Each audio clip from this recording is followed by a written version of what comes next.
Selamat datang di Cahaya Kehidupan. Bagaimana kabar teman-teman semua hari ini? Semoga selalu dalam keadaan yang terbaik.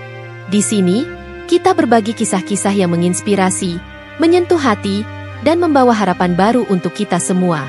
Hari ini saya akan menceritakan tentang seorang perempuan yang pernah dikhianati oleh suaminya, yang ternyata menjalin hubungan dengan salah satu pasiennya di klinik kecantikannya.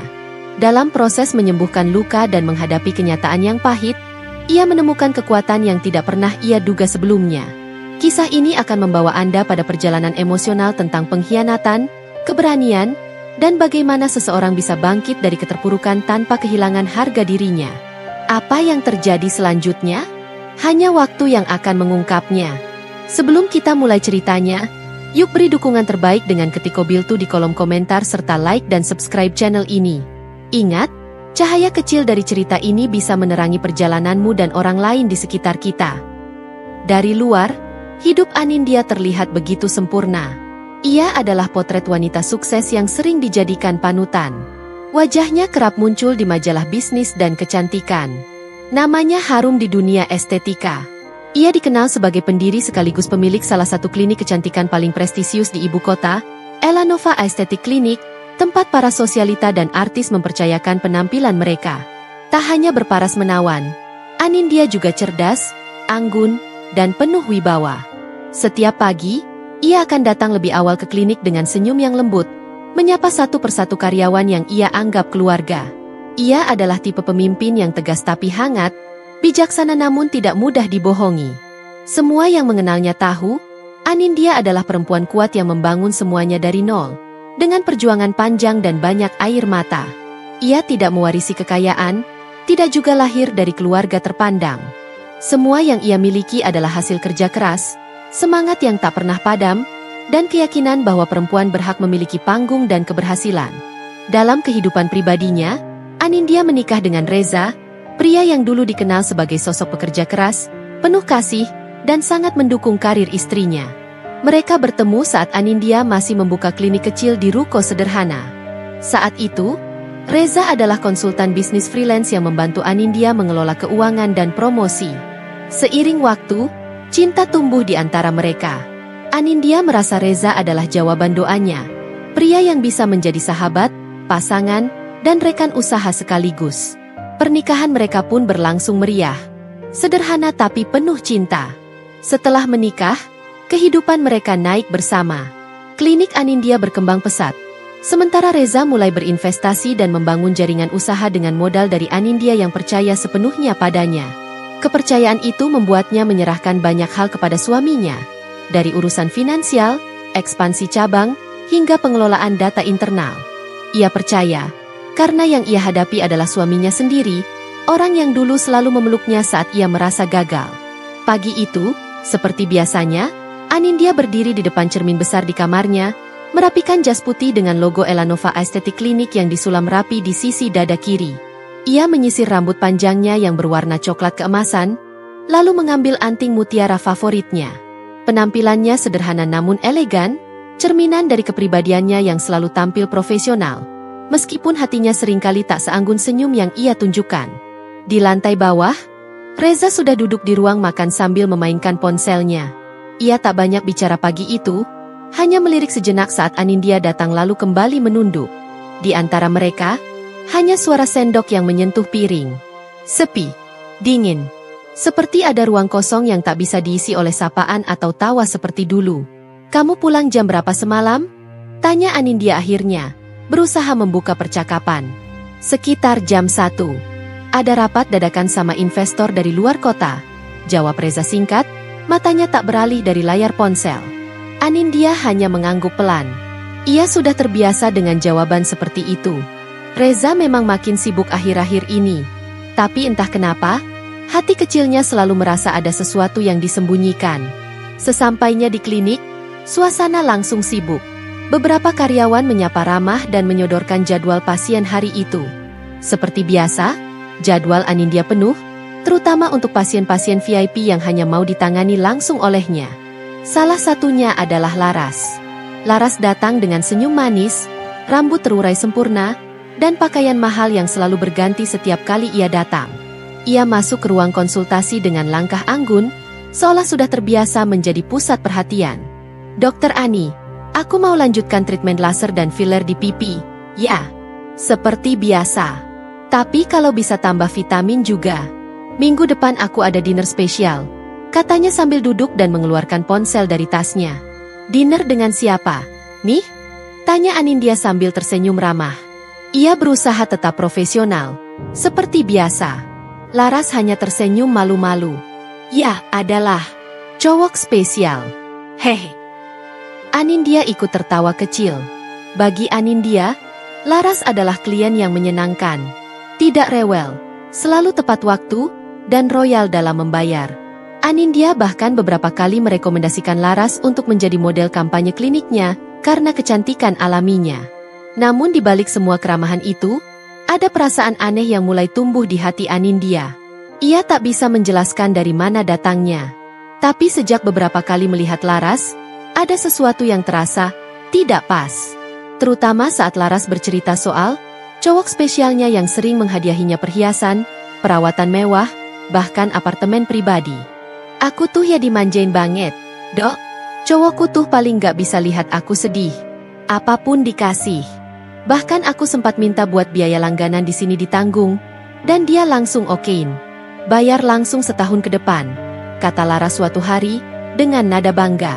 Anindya hanya tersenyum, menahan komentar. Tapi pikirannya mulai bertanya-tanya. Siapa pria yang rela menghamburkan uang begitu besar hanya untuk biaya perawatan seorang wanita? Kecurigaan itu makin kuat ketika suatu hari Laras datang lebih awal dari jadwalnya. Ia masuk ke ruang tunggu sambil menelepon seseorang. Mas, iya, aku udah di klinik. Nanti abis ini kita ketemu, ya. Kamu jangan lupa bawa jaketku yang semalam ketinggalan. Anindya yang kebetulan lewat saat itu langsung tertegun. Suara Laras tidak begitu keras, tapi cukup untuk membuat hatinya bergemuruh. Ia menoleh sekilas ke arah ruang tunggu, melihat Laras duduk santai sambil tersenyum saat menelepon. Jaket semalam? Dengan pria yang membiayai semua perawatan mewahnya, perasaan Anindya makin tidak nyaman. Ia merasa seperti sedang berdiri di tepi jurang, tidak tahu apakah ia harus melompat masuk atau mundur perlahan. Tapi satu hal yang ia tahu pasti, hati kecilnya sudah mulai bicara. Dan insting seorang wanita jarang sekali salah. Hari itu, sepulang dari klinik, Anindya duduk di ruang kerjanya. Ia menyalakan laptop, membuka daftar transaksi pasien, dan mengetik nama, Laras Cahyani. Dalam beberapa detik, seluruh riwayat pembayaran Laras muncul di layar. Matanya menatap tajam pada satu nama yang muncul berulang-ulang sebagai penanggung biaya, Reza Aditya. Suaminya. Tangannya gemetar, tapi wajahnya tetap tenang. Hatinya mulai retak, tapi ia menahannya agar tak runtuh begitu saja. Dan saat itulah ia sadar, senyum manis Laras selama ini bukan sekadar senyum pasien biasa. Itu adalah senyum palsu dari seseorang yang membawa pengkhianatan ke dalam tempat yang paling ia jaga, kliniknya sendiri. Malam itu, hujan turun rintik-rintik, membasahi kaca jendela ruang kerja Anindya. Lampu temaram menerangi tumpukan berkas pasien dan laptop yang masih menyala dengan layar penuh data transaksi Laras. Namanya terpampang di sana, jelas dan tak bisa dibantah. Bukti yang selama ini ditakutkan, kini datang dengan cara yang paling menyakitkan. Hitam di atas putih, dibayar dengan nama pria yang ia panggil suami. Anindya menutup laptopnya perlahan, mencoba menarik napas dalam, menenangkan detak jantung yang semakin tak terkendali. Tangannya masih gemetar, tapi ia tidak menangis. Bukan karena tak sakit, tapi karena hatinya sudah terlalu keras untuk membiarkan air mata jatuh hanya karena satu nama wanita lain. Ia berdiri pelan, melangkah ke cermin besar di ruang kerjanya. Di sana, ia melihat bayangan dirinya sendiri, seorang perempuan kuat, elegan, dan dihormati banyak orang. Tapi malam itu, cermin itu tidak menampilkan kebanggaan. Ia melihat wajah letih, mata sembab yang tertahan, dan sorot kecewa yang tak bisa ditutupi. Kenapa harus di tempatku sendiri? Gumamnya lirih. Kenapa harus di klinik yang kubangun dengan susah payah? Tempat yang kuanggap rumah. Pagi harinya, Anindya tetap pergi ke klinik seperti biasa. Ia tetap mengenakan jas putihnya dengan elegan, menyapa para staf dengan senyum yang sama, seolah tidak ada badai yang baru saja menghantam hidupnya. Ia tahu, Dunia tidak akan peduli pada perempuan yang menangis. Maka ia memilih berdiri tegak, walau hatinya patah berkeping. Tapi ada satu hal yang berubah. Tatapannya kini lebih tajam. Ia mulai memperhatikan setiap gerak-gerik Laras dengan lebih teliti, bahkan mulai menyelidiki sedikit demi sedikit hubungan Laras dan Reza. Ia mengarahkan resepsionis untuk mengumpulkan daftar kunjungan Laras selama 6 bulan terakhir, lengkap dengan tanggal dan waktu. Ia juga meminta rekaman CCTV di beberapa titik strategis klinik, bukan untuk mencurigai staf, tapi untuk memastikan bahwa instingnya tidak berkhianat. Hasilnya lebih dari cukup. Dalam rekaman CCTV, terlihat jelas Laras beberapa kali datang tidak sendiri.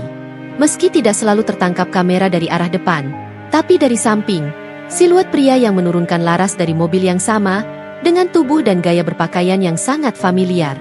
Anindya menatap layar video itu dengan rahang mengeras.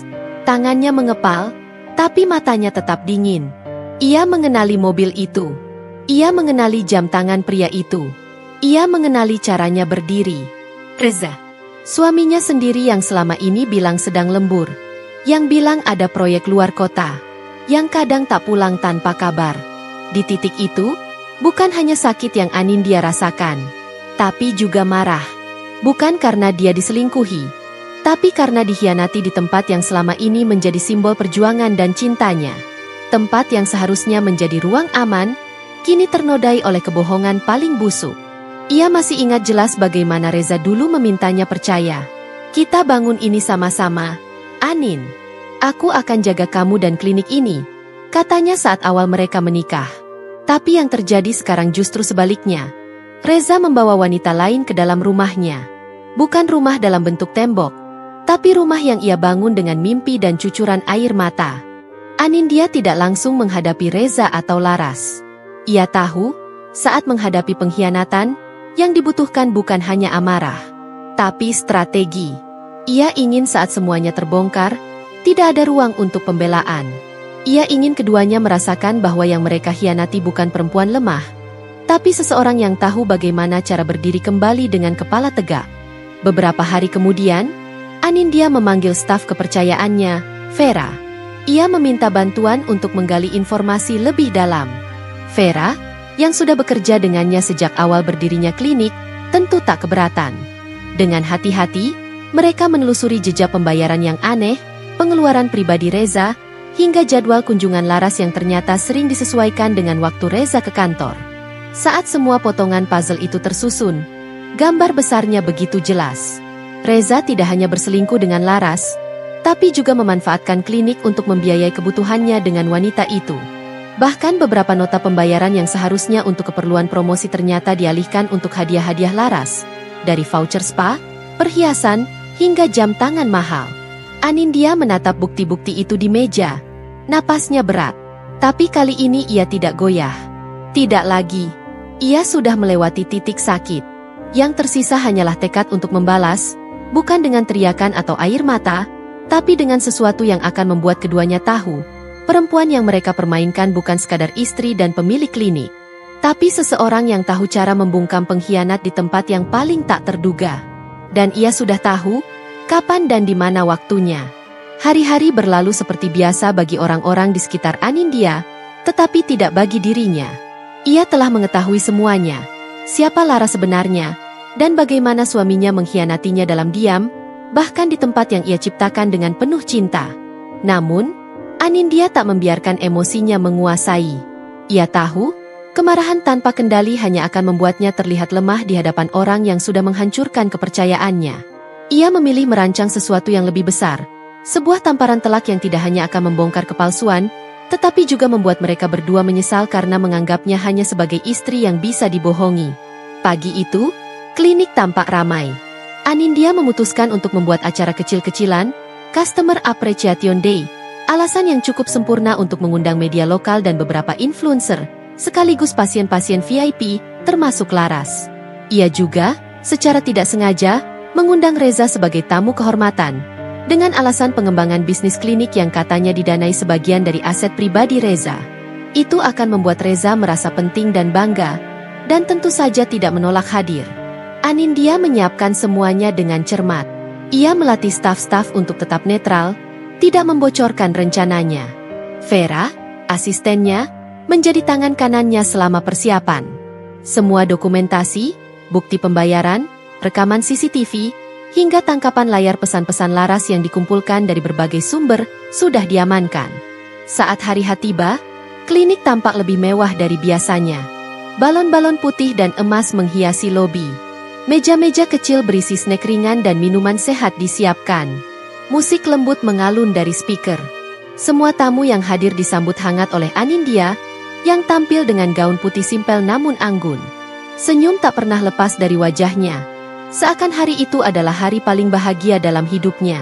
Laras datang paling akhir, mengenakan gaun merah mencolok dan make up sempurna. Ia tersenyum lebar, melambaikan tangan pada Anindya. Wah, dokternya makin cantik aja ya. Bisa-bisa cowok-cowok rebutan nih, ucapnya sambil tertawa kecil. Anindya hanya tersenyum. Ah, Laras juga luar biasa hari ini. Cantik banget. Udah siap jadi pusat perhatian belum? Selalu siap dong, Dok. Jawab Laras penuh percaya diri. Tak lama kemudian, Reza datang. Mengenakan jas biru dongker dan jam tangan mahal yang sangat mirip dengan hadiah yang diceritakan Laras beberapa waktu lalu. Anindya menatapnya sesaat, lalu menyambut dengan hangat. Selamat datang, Mas. Terima kasih sudah menyempatkan hadir. Reza tersenyum penuh percaya diri. Tentu dong, ini kan juga usaha kita. Kata, kita, terdengar seperti ejekan di telinga Anindya. Tapi ia tetap tenang. Hari ini bukan waktunya untuk ribut.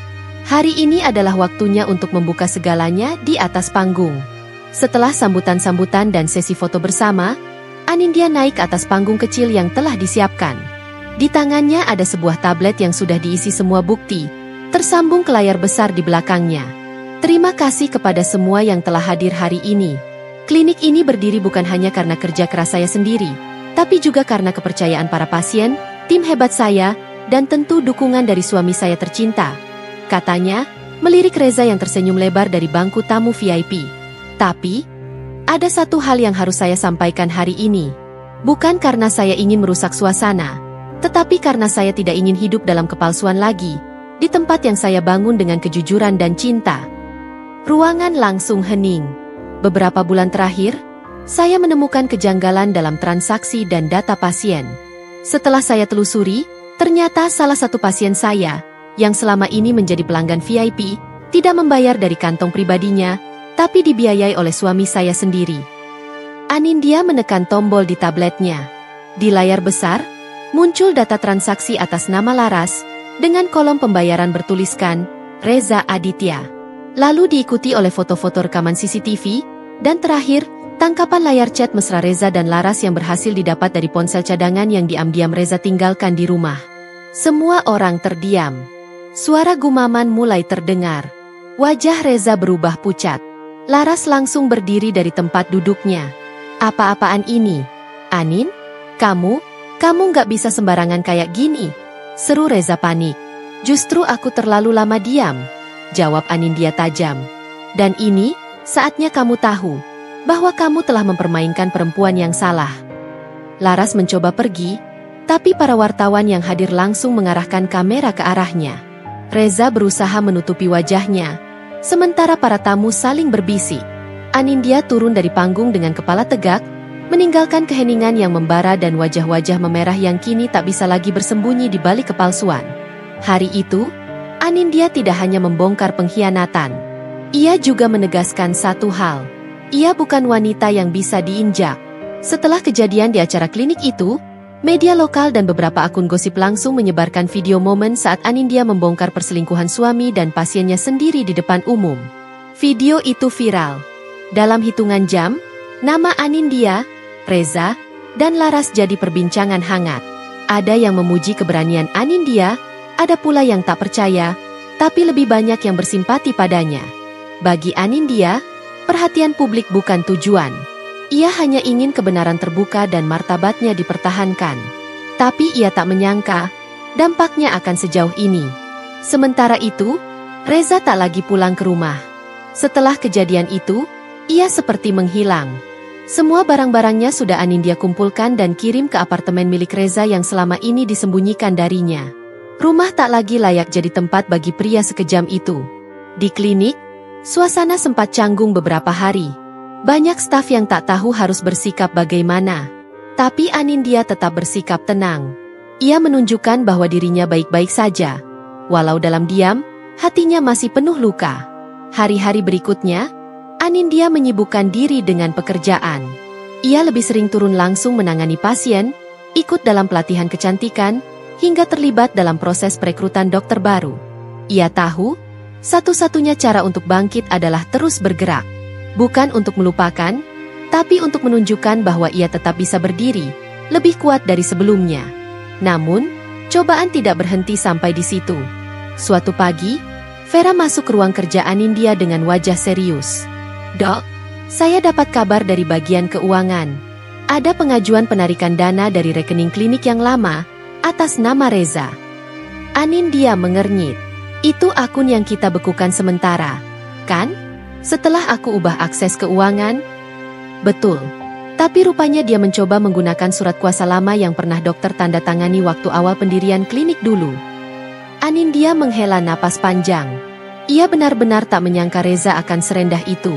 Sudah mencuri hati perempuan lain, kini berusaha mencuri harta pula. Ia segera menghubungi pengacaranya dan mengatur ulang semua dokumen hukum klinik, serta memproses gugatan cerai. Kali ini, ia tak hanya ingin berpisah, tapi juga memutus semua ikatan dengan lelaki itu secara sah dan penuh harga diri. Beberapa hari kemudian, Reza akhirnya muncul. Bukan untuk meminta maaf, tapi untuk berdebat soal aset. "Anin, kita udah nikah dari awal klinik ini berdiri. Kau pikir aku nggak punya hak atas semua ini?" Katanya dengan suara keras, berdiri di ruang tamu rumah yang dulu mereka huni bersama. Anindya menatapnya tajam. "Kau memang ada saat klinik ini berdiri, Reza. Tapi yang bekerja siang malam, menangani pasien, belajar teknologi terbaru, mengelola tim, itu aku. Kau bahkan lebih banyak sibuk dengan proyek-proyekmu yang aku bantu danai. Jadi kamu pikir kamu bisa ambil semua dan buang aku begitu saja?" "Bukan aku yang membuangmu," ujar Anindya lirih, tapi tajam. "Kau yang menghancurkan kepercayaan yang kuberi tanpa syarat. Dan sekarang, kau bahkan mencoba mengambil yang bukan hakmu." Reza terdiam. Mungkin baru kali ini ia melihat Anindya berdiri setegas itu. "Aku sudah ajukan gugatan cerai. Kau bisa bawa pengacaramu kalau memang mau menuntut. Tapi aku tidak akan izinkan satu sen pun uang dari klinik ini jatuh ke tangan orang yang mengkhianati tubuh dan hatiku," ucap Anindya, suaranya gemetar tapi tegas. Reza meninggalkan rumah itu dengan marah. Tapi Anindya tidak goyah. Ia tahu, ini bukan akhir, melainkan awal dari perjuangan yang lebih berat. Beberapa hari kemudian, Laras pun datang ke klinik. Bukan sebagai pasien, tapi sebagai perempuan yang baru saja ditinggal Reza. Dia pergi. "Dok, setelah semua ini, dia nggak balik-balik. Aku nggak tahu harus gimana," ujar Laras dengan suara pelan, matanya sembab. Anindya memandangi wanita itu. Tak ada rasa dendam yang tersisa. Hanya iba. Tapi bukan iba karena Laras ditinggal, melainkan karena Laras tak tahu bahwa kebahagiaan yang ia curi dari orang lain tak pernah bertahan lama. "Kau datang ke tempat yang salah untuk mencari simpati," ujar Anindya pelan. "Kau mungkin terluka sekarang, tapi luka yang kuterima darimu jauh lebih dalam." Laras terdiam. Ia mencoba bicara lagi, tapi suara Anindya memotongnya. "Pergilah. Luka ini bukan tempatmu untuk berlindung. Jika kau ingin memperbaiki hidupmu, mulai dengan bertanggung jawab atas pilihanmu." Laras melangkah pergi dengan tertunduk, meninggalkan jejak kesedihan yang tak lagi mampu menyentuh hati Anindya. Hari itu, untuk pertama kalinya, Anindya merasa benar-benar bebas. Bukan karena Reza dan Laras pergi dari hidupnya, tapi karena ia tak lagi menyimpan amarah atau dendam. Yang ada hanyalah keteguhan hati, dan tekad untuk menjalani hidup yang lebih jujur, lebih bermartabat. Dan di cermin yang dulu sempat memantulkan luka, kini ia kembali melihat sosok perempuan yang kuat. Bukan karena tidak pernah jatuh, tapi karena tahu bagaimana cara bangkit dengan kepala tegak. Matahari pagi mengintip malu-malu dari balik tirai jendela saat Anindya menatap cermin besar di ruang tidurnya. Rambutnya tergerai acak, wajahnya tanpa riasan. Namun sorot matanya kini berbeda, penuh ketegasan, bukan lagi ketakutan. Luka itu masih ada, tapi tidak lagi menguasai. Luka itu kini menjadi pondasi bagi dirinya yang baru. Gugatan cerai yang ia ajukan telah memasuki proses mediasi. Reza mencoba menggugat balik demi pembagian aset, tapi seluruh bukti kecurangannya dan penggelapan dana klinik membuat posisinya goyah. Apalagi, Anindya bukan lagi perempuan yang bisa dibohongi dengan rayuan atau air mata palsu. Ia datang ke setiap sidang dengan kepala tegak, penuh keyakinan. Hari-hari Anindya kini lebih damai, meskipun kesibukan tak berkurang. Ia memutuskan untuk membuka satu cabang baru klinik kecantikannya, tapi dengan pendekatan yang berbeda. Ia ingin menjadikan tempat itu bukan hanya sebagai ruang perawatan fisik, tapi juga penyembuhan batin. Anindya tahu, banyak perempuan seperti dirinya di luar sana, terluka, dikhianati, direndahkan, tapi tetap memilih bertahan dalam diam. Kini, ia ingin berbagi kekuatan. Ia bekerja sama dengan beberapa psikolog dan konselor perempuan, membuka sesi-sesi konseling gratis setiap bulan bagi perempuan korban pengkhianatan atau kekerasan emosional. Ia menamai program itu Cermin Jiwa, karena menurutnya, perempuan yang kuat bukan yang tanpa luka, tapi yang mampu menatap cermin dan tetap bangga atas dirinya. Salah satu momen yang tak terlupakan adalah ketika seorang pasien muda, sebut saja Namira, datang kepadanya bukan untuk perawatan wajah, tapi hanya untuk berbagi cerita.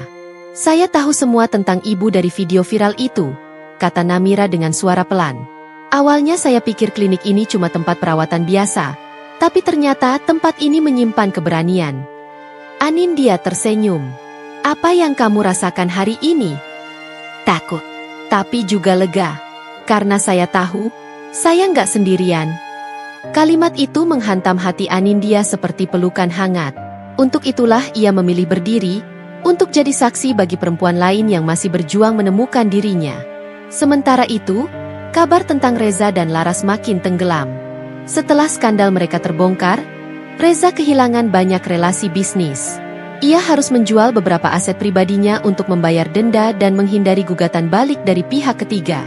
Laras, ia dilaporkan kembali ke kota asalnya, tinggal bersama ibunya yang sakit, menjalani hidup jauh dari gemerlap dunia kecantikan dan pesta sosialita yang dulu begitu ia banggakan.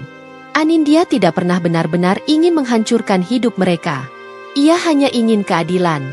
Dan kini, keadilan itu datang dalam bentuk yang paling halus, yakni waktu dan kebenaran yang akhirnya bekerja di pihaknya. Di satu sore yang tenang, Anindya duduk di balkon rumahnya, memandangi matahari yang perlahan tenggelam. Secangkir teh hangat menemaninya, dan udara sore membawa aroma melati dari taman kecil di samping rumah. Vera datang membawakan beberapa dokumen ekspansi cabang baru. "Dok, saya sudah urus semua administrasi. Dan ada satu surat undangan juga dari komunitas perempuan pebisnis. Ibu diundang jadi pembicara utama." Anindya menatap Vera, lalu tersenyum lebar. "Aku?"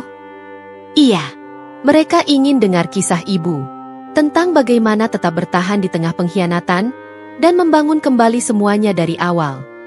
Anindya mengambil undangan itu dan membacanya dengan perlahan. Dalam hatinya ada getar haru, tapi juga rasa syukur. Siapa sangka, luka yang dulu ia anggap akhir dari segalanya, justru menjadi pintu menuju sesuatu yang jauh lebih besar. "Baik, aku akan datang. Kali ini, bukan hanya sebagai dokter atau pemilik klinik, tapi sebagai perempuan yang pernah jatuh, tapi memilih untuk bangkit." Vera tersenyum, lalu meninggalkannya sendiri. Anindya kembali menatap langit. Ia memejamkan mata dan menarik napas dalam-dalam. Ia tidak akan menyangkal bahwa ada hari-hari ketika ia merasa hancur. Tapi ia tidak menyesal. Karena semua rasa sakit itu membentuk dirinya yang sekarang. Lebih kuat, lebih bijak, dan lebih bebas. Dan meski luka itu tidak sepenuhnya hilang, ia telah berhasil menaklukkannya. Bukan dengan balas dendam, tapi dengan keberanian untuk memulai hidup yang baru dengan cinta kepada diri sendiri. Malam itu langit begitu cerah. Bintang-bintang bertebaran, seolah ikut merayakan sesuatu yang tak terucap. Anindya berdiri di belakang panggung sebuah acara gala dinner bertema, Perempuan Tangguh, Perempuan Pemimpin, yang diselenggarakan oleh Komunitas Pengusaha Perempuan Indonesia. Gaun panjang berwarna biru tua membalut tubuhnya dengan anggun. Tapi bukan gaun atau riasan wajah yang membuatnya tampak bersinar, melainkan sorot matanya yang penuh percaya diri, dan langkahnya yang mantap saat melangkah ke podium. Tepuk tangan bergemuruh saat namanya disebut sebagai pembicara utama malam itu. Ia tidak langsung bicara. Ia berdiri sejenak, memandangi para hadirin. Perempuan-perempuan dari berbagai latar belakang, ada yang masih muda, ada yang sudah paruh baya. Semuanya hadir membawa kisah dan perjuangan masing-masing. Lalu ia mulai. Saya pernah menjadi perempuan yang merasa gagal. Bukan dalam karir, tapi dalam mengenali siapa yang benar-benar tulus dalam hidup saya. Saya pernah menjadi istri yang dikhianati, sekaligus dokter yang harus tetap tersenyum melayani pasien. Salah satunya adalah perempuan yang berselingkuh dengan suami saya. Ruangan hening. Semua mendengarkan. Tidak ada tawa, tidak ada gumaman. Hanya keheningan yang dalam, seperti memberi tempat bagi kebenaran untuk bicara. Sakit? Tapi hari ini saya berdiri di sini bukan untuk menyebarkan kebencian. Saya berdiri di sini karena saya tahu, banyak perempuan di luar sana yang pernah merasakan luka yang sama. Dikhianati, direndahkan, bahkan ditinggalkan. Tapi ketahuilah, kita semua punya kekuatan untuk bangkit. Luka kita bukan aib. Luka kita adalah bukti bahwa kita bertahan. Tepuk tangan kembali menggema, tapi kali ini bukan sekadar apresiasi. Itu tepuk tangan dari hati yang tersentuh, dari jiwa yang merasa dilihat dan diwakili. Malam itu menjadi titik balik besar bagi Anindya. Setelah acara, banyak perempuan mendekatinya. Ada yang hanya ingin bersalaman, ada yang menangis sambil memeluknya. Bahkan ada yang akhirnya berani bercerita tentang rumah tangga yang selama ini penuh kepura-puraan. Salah satunya adalah seorang wanita bernama Amel. Dok, saya hampir bunuh diri 2 minggu lalu. Saya pikir hidup saya sudah hancur. Tapi cerita ibu malam ini menyadarkan saya bahwa saya belum kalah. Saya cuma sedang jatuh. Anindya memeluk Amel tanpa banyak kata.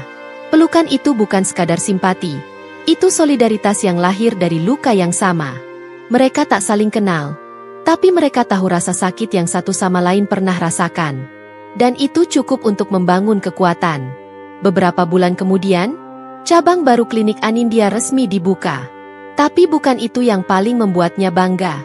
Yang paling membanggakan adalah bahwa klinik tersebut menjadi tempat perlindungan bagi perempuan yang sedang mengalami krisis kepercayaan diri akibat pengkhianatan, kekerasan emosional, bahkan pelecehan verbal dari pasangan. Setiap minggu ada sesi cermin jiwa. Tempat perempuan boleh menangis, berbicara, atau hanya duduk mendengarkan. Dan Anindya hadir di sana bukan sebagai dokter, bukan pula sebagai pemilik. Ia hadir sebagai teman. Sebagai saksi bahwa luka bisa menjadi kekuatan. Suatu hari, ia duduk bersama Vera dan beberapa tim manajemen, membahas rencana ekspansi program sosial klinik ke kota lain. Saat itulah sebuah pesan masuk ke ponselnya. Dari nomor tak dikenal. Pesan pendek. Anin, aku cuma mau bilang aku minta maaf. Untuk semua yang pernah kulakukan. Aku sudah kehilangan segalanya. Tapi yang paling membuatku hancur adalah kehilanganmu. Reza. Anindya membaca pesan itu pelan. Tidak ada rasa marah. Tidak juga bahagia. Hanya diam. Lalu ia menghapus pesan itu. Ia tahu, masa lalu bukan untuk diputar ulang. Tapi untuk dikenang sebagai pelajaran. Siapa? Dok? Tanya Vera penasaran. Hanya masa lalu yang mencoba menyapa. Jawab Anindya sambil tersenyum. Tapi aku sudah terlalu sibuk menata masa depan. Sore itu ia berdiri di jendela, memandangi mentari yang mulai turun perlahan. Hatinya damai. Ia tahu, hidup tidak selalu adil. Tapi kita selalu bisa memilih bagaimana cara menjalaninya. Dan ia telah memilih untuk berdiri di atas lukanya sendiri, dan tersenyum pada masa depannya yang kini mulai bersinar terang. Terima kasih sudah menonton sampai akhir. Semoga cerita ini memberikan pelajaran berharga untuk kita semua. Jangan lupa untuk dukung terus channel ini dengan like, subscribe, dan bagikan ke orang tersayang. Sampai jumpa di video berikutnya. Dan selalu ingat, setiap cerita memiliki kekuatan untuk mengubah hidup. Tetap semangat dan terus berbuat baik.